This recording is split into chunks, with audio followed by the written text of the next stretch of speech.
I said, are we now best friends? Yeah, no. Firefighter. What's up, guys? Welcome to the ELKSHAPE Podcast. Today, we're going to be sitting down with a kind of a CrossFit legend, living legend, Rich Froning Jr.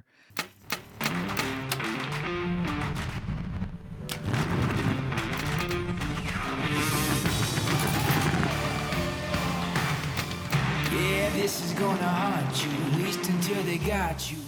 I feel that you're the right podcast, man. That's all we do. Yeah. That's what we live for. Well, being in a public eye, having a massive following, winning the games, people know you. So I tip my hat to you to hunt public land and roll with a Froning Farm sticker on your rig. That's truly like It was a little bold. It was bold. that's ballsy, man. And even me, like I'm just a nobody, but I still like am worried about people seeing my truck and public land's tough, and you probably could go private route if you really wanted to. So I just want to tip my hat publicly to you. I wanted to kind of notch that after, we'd been skunked those 3 or 4 times. Um, once in Montana and then the 2 years in Gunnison. There was just something that I was like, we'd been offered some private land stuff, and to some people's things like high fence, I just won't do it. That's just not where I want to be. Public and private, to me, private, I'll go private land. I mean, I've got nothing against it, but I needed to knock that. I needed to say, all right, I've done hardest of the, and it didn't even have to be a bull. Like I would have taken a cow. I don't care. Like to me, meat's meat, and obviously, yeah, heck yeah. Now that I have a 5x6 hanging in my living room, my wife let me hang it in there. I'm like, a bull is there's just so many memories with that hunt, and it was the first one. And like I said, I needed to notch that tag. It was over the counter public land. Needed to try that. No, I get that, man. But let's be real. Like you post a dead animal on your social, it's going to be good, but there's going to be, there's going to be a bunch of people that CrossFit that probably eat meat. They're just not down with killing their own meat or whatever. So what's that journey been like for you? I've enjoyed it. A lot of people shy away. And my deal is, I've always heard if 50% of the people like you and 50% hate you, then you're doing good. But obviously, you don't want people to hate you. Right. But to me, it's like I feel, and I've made this last post, the second to last post that I made. I think that's what really pissed people off. But it was like, hey, if you're a vegetarian or vegan and you're against hunting, I don't agree with you, and that's the problem in this country. We don't have to agree, but we can respect.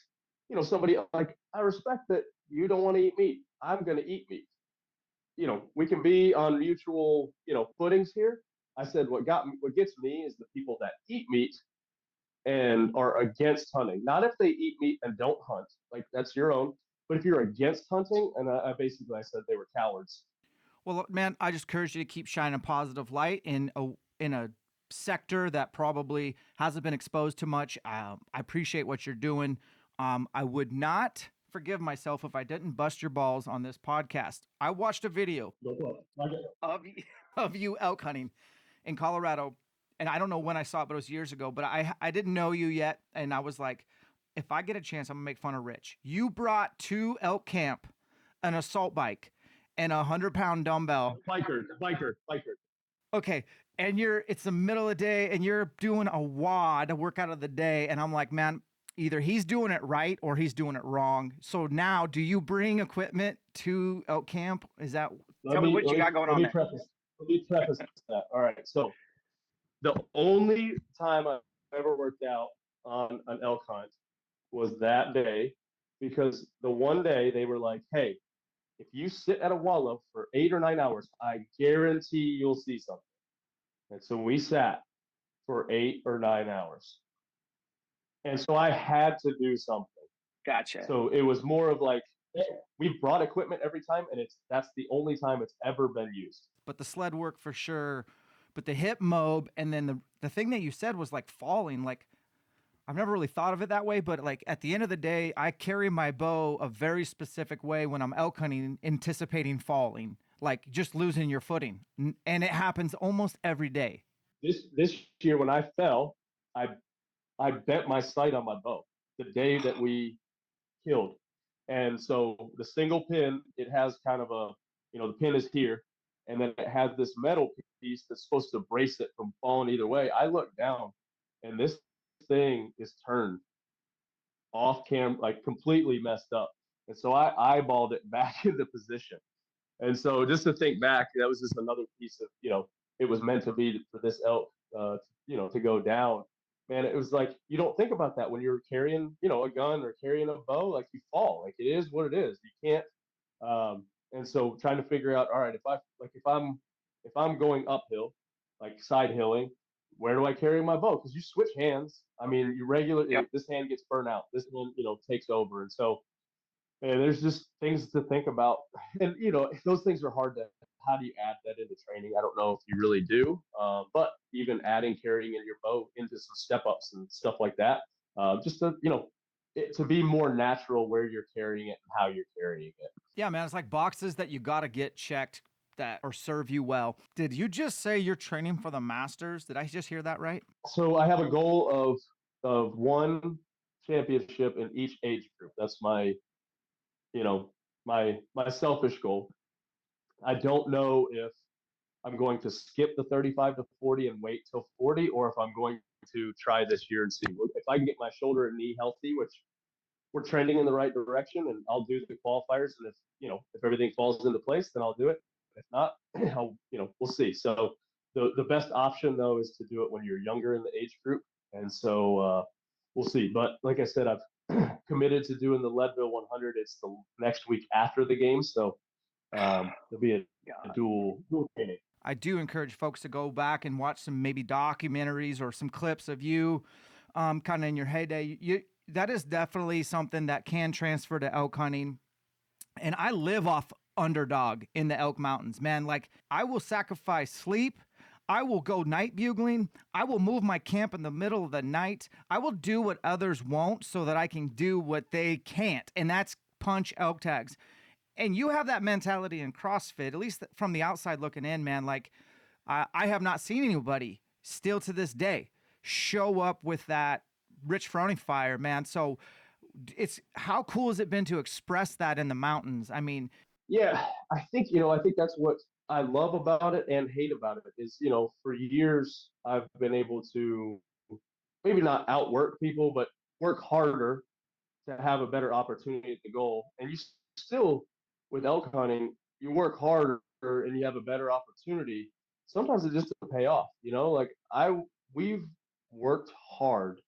I worked just as hard the 2 previous years that we went solo. I don't count the first year in Montana because just for me it was guided and I wasn't really doing much of the tactics. The last 3 years have been us coming up with what the plan is and doing any and everything we can to punch the tag. And so, man, there's just something about a competition that you work harder and you don't. It doesn't happen. It was a hard pill for me to swallow the first year. Like, it was just, this is something different, and not necessarily does hard work always pay off, but usually you're going to have a better opportunity, and to just not have the opportunities, there's a little bit of, there's just something to it, man. It's just something that keeps pulling you back. It's hard to describe. Like, I don't know. There's just something to it. Like, it attracts the same type of people, and that's, the beauty of CrossFit as well.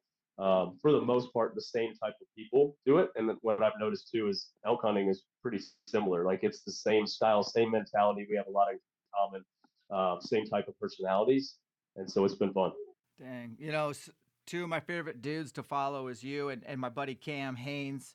I'm sure you've heard of him. So both y'all have set up lives where you have businesses, but you guys delegate some serious responsibility because you don't detract from what boxes need to get checked for you to do you.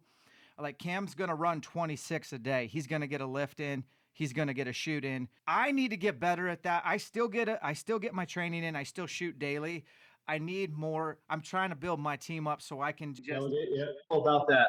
It's all about that. We've got some incredible guys and girls here that help me and keep me on task, 1, and 2, just do the things that I don't want to do, and they're better than me at it. So I always joke that I'm basically the queen here. I'm just a ceremonial leader. Shake hands, kiss babies, and come up with the bad ideas and they're like, let's not do that one. Some of them are good, but some aren't so bad. So I'm actually supposed to go hang with Kim in 3 weeks. I'm gonna go out there to Eugene. He asked me to come out.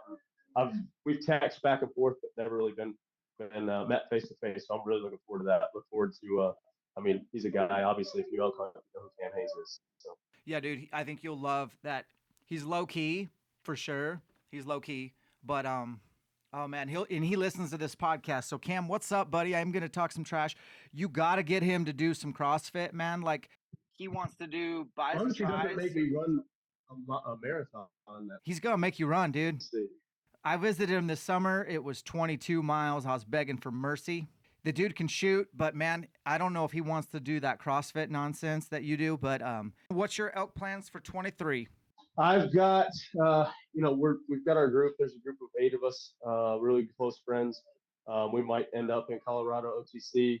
A couple of us have tags in the Panhandle of Idaho. I've had the most wanted list on Outdoorsman's channel. They asked me to come out to Oregon, so maybe out there. And so I don't know if you can hear this laugh. My dog, he's whining. But that's the game plan right now. So I'll be out there for sure. Guys, look up Rich if you haven't. I'll put his link to his Instagram. He's pretty regular. Dude's a beast. Loves Jesus. Loves elk hunting, and is a fit family dude. Gets no better than this. Separation is in the preparation. We'll catch you on the next one.